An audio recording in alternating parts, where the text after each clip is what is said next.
안녕하십니까? 인생의 복잡한 문제들을 말씀으로 단칼에 해결해주는 김종근 목사의 쾌도 남마입니다.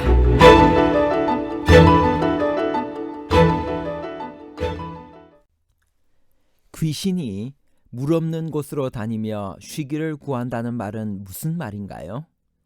왜 소재되고 수리된 집에 더 악한 귀신이 들어올 수 있나요?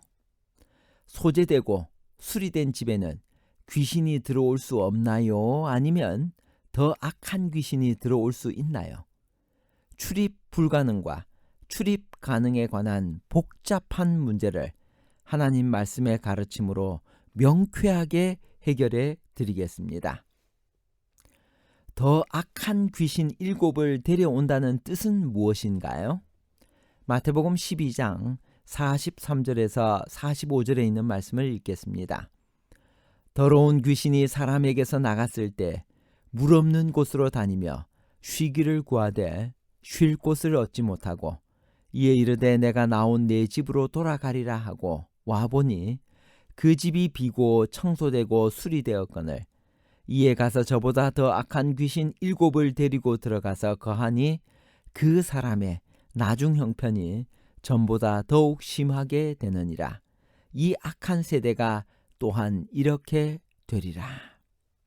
성경에서 물 없는 곳이란 사람이 살지 않는 광야나 사막을 뜻하는데 일반적으로 고대에는 귀신의 처소로 알려졌습니다.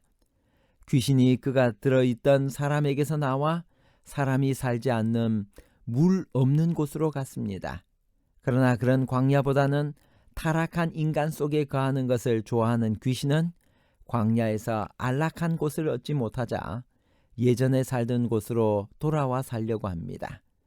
그러나 돌아와 보니 집이 비고 소재되고 수리되었습니다. 귀신은 가서 자기보다 더 힘세고 악한 7 귀신을 데리고 그 집에 들어가니 그 사람의 나중 형편이 전보다 더욱 심하게 되었다는 것이 이야기의 줄거리입니다. 비고 소재되고 수리되었는데 왜 더 악한 귀신이 살게 되나요? 여기서 비고 소재되고 수리되었다는 말은 부정적인 의미로 쓰였다는 것을 알아야 합니다. 비었다는 말은 아무도 살지 않는 빈집이었다는 말입니다. 즉 거하는 주인이 없는 집이어서 누구나 들어갈 수 있는 상태인 집입니다. 다시 말하면 성령께서 그곳에 거하지 않기 때문에 귀신을 받아들이기에 좋은 상태의 집이란 말입니다. 우리의 정신과 삶에는 그것을 이끄는 주인이 있어야 합니다. 그렇지 않고 텅 빈 집처럼 공허한 마음과 삶을 가지고 있으면 사탄이 사로잡기 쉬운 것입니다. 소재되었다는 말도 역시 부정적인 의미로 쓰였습니다. 즉 귀신이 들어와 살기에 적합하도록 정리되고 소재되었단 말입니다. 수리되었다는 말인 헬라어 원어의 뜻은 장식되었다라는 뜻입니다. 다시 말하면 그 집은 귀신이 살기에 아주 적합하도록 꾸며져 있었다는 말입니다. 이 비유는 우리가 단지 사탄의 속박에서 벗어나는 것만으로는 충분하지 못하다는 것을 가르쳐 줍니다. 하나님의 성령이 우리 마음과 행동을 사로잡아야 합니다. 단지 악을 피하는 것으로는 충분치 못합니다. 하나님의 말씀과 구원의 확신과 적극적인 선으로 우리 삶을 채워 악이 틈탈 수 없도록 해야 합니다. 그리스도께 전적으로 굴복할 때 우리 삶은 성령께서 주도하시는 활기와 생명이 넘칠 것입니다.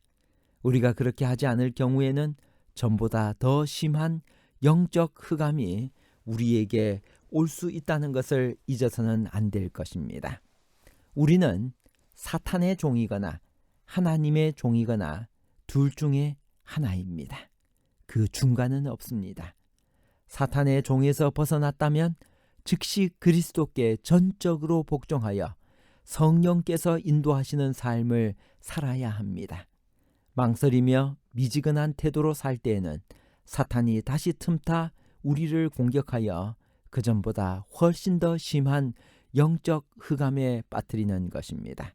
그것이 처음보다 더 악한 7귀신이 들어와서 나중 형편이 처음보다 더 심하게 되었다는 말씀의 의미입니다.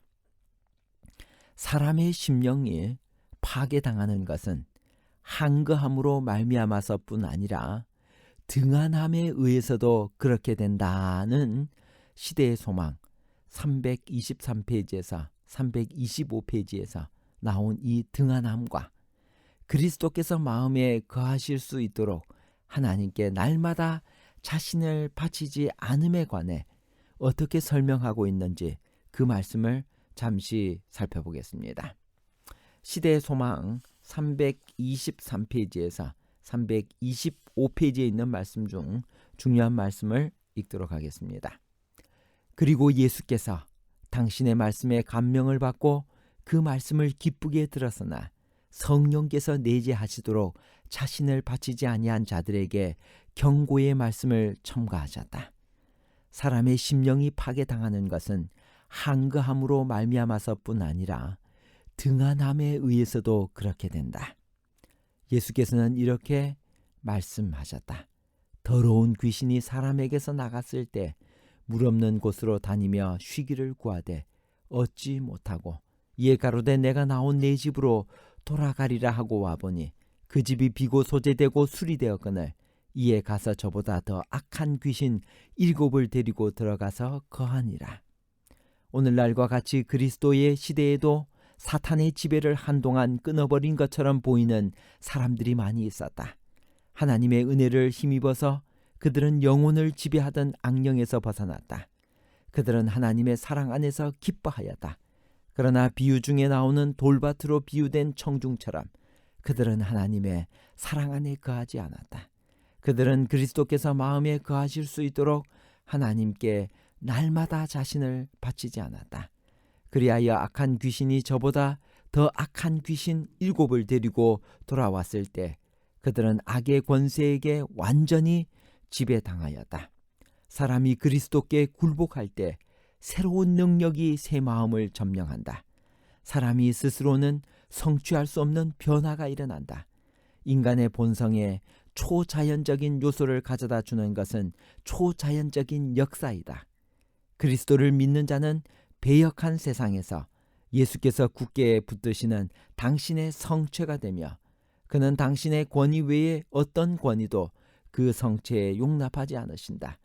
이와 같이 하늘의 능력으로 채워진 영혼은 사탄의 공격에 난공불락이 된다.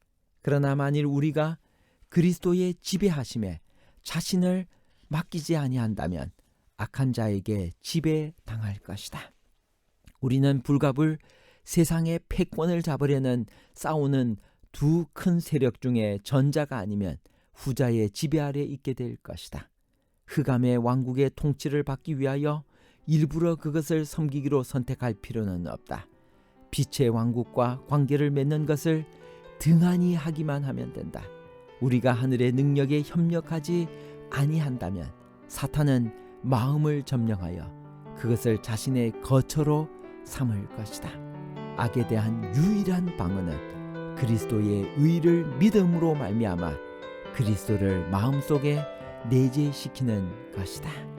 예수께서는 그 사람의 나중 형편이 전보다 더욱 심하게 되느니라. 이 악한 세대가 또한 이렇게 되리라고 말씀하셨다. 자비의 초청을 무시하고 은혜의 성령을 멸시하는 자들만큼 마음이 강팍한 자는 또다시 없다. 성령에 대항하는 가장 보편적인 죄의 표시는 회개하라는 하늘의 초청을 완강히 무시하는 것이다. 그리스도를 거절하는 발걸음마다 구원을 거절하고 성령을 거스리는 죄의 길로 향하는 발걸음이다. 유대 백성들은 그리스도를 거절함으로 용서받을 수 없는 죄를 범하였다. 우리도 자비의 초청을 거절함으로 그와 똑같은 죄를 범할 수 있는 것이다. 우리가 하나님께서 보내신 사자들의 말에 귀를 기울이지 아니하고 오히려 사람을 그리스도에게서 떠나게 하는 사탄의 대리자들의 말을 들을 때 생명의 임금을 조롱하고 사탄의 회 앞에 하늘 우주 앞에서 그분을 욕보이는 것이다. 결론입니다. 첫째, 소재되고 수리된 집에는 귀신이 들어올 수 없는 것이 아니라 더 악한 귀신이 들어올 수 있습니다. 둘째, 빈집 상태는 위험합니다. 하나님의 성령이 우리 마음과 행동을 사로잡아야 합니다. 셋째, 망설이며 미지근한 태도로 살 때에는 사탄이 다시 틈타 우리를 공격하여 그전보다 훨씬 더 심한 영적 흑암에 빠뜨리는 것입니다. 그것이 처음보다 더 악한 7 귀신이 들어와서 나중 형편이 처음보다 더 심하게 되었다는 말씀의 의미입니다. 감사합니다.